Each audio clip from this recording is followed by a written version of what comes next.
Hi, fourth graders. So today we're going to start the first step of making our clay wall pockets. Before you even touch the clay, everyone's going to have a very large plastic bag. You are going to write with a Sharpie. If you have a little white spot, you can write it there. If you don't, you're going to write it anywhere. Your name, pretty big, and your art code, whatever your art code might be.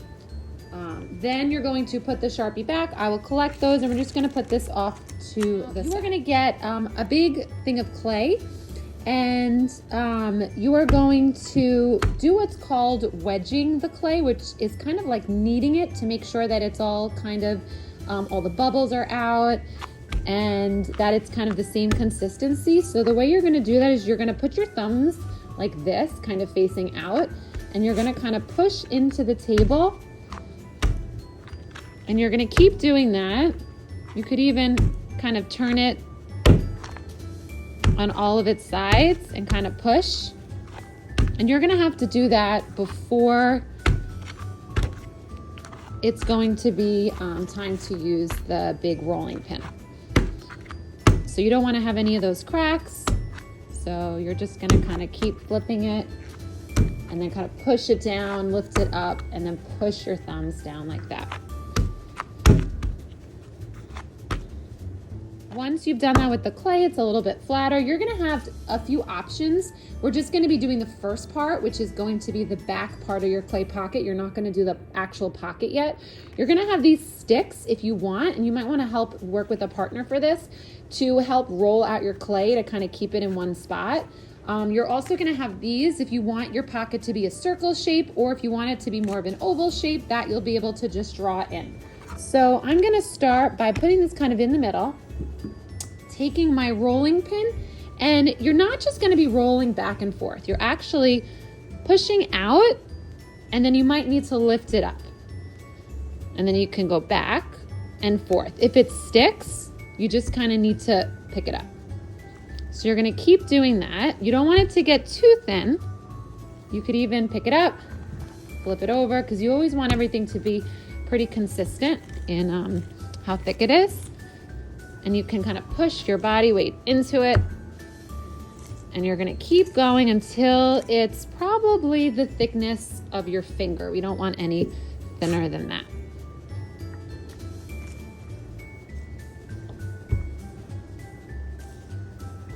And you see it's a little bit thicker here, so I wanna kind of push that out.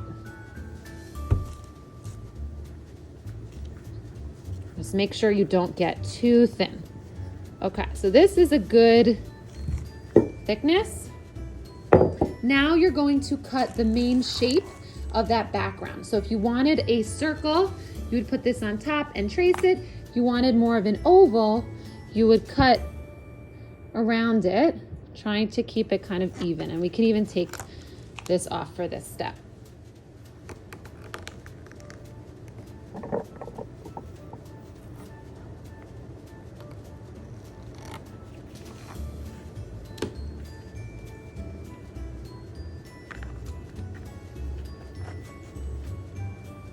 If this is what you like and you want to make sure it's even, then you're just going to, we're going to put this in the plastic bag, and that's all you're going to do today. All the extra scraps we'll put into a ball, or you might want to have something a different shape. I showed you how to roll out another slab.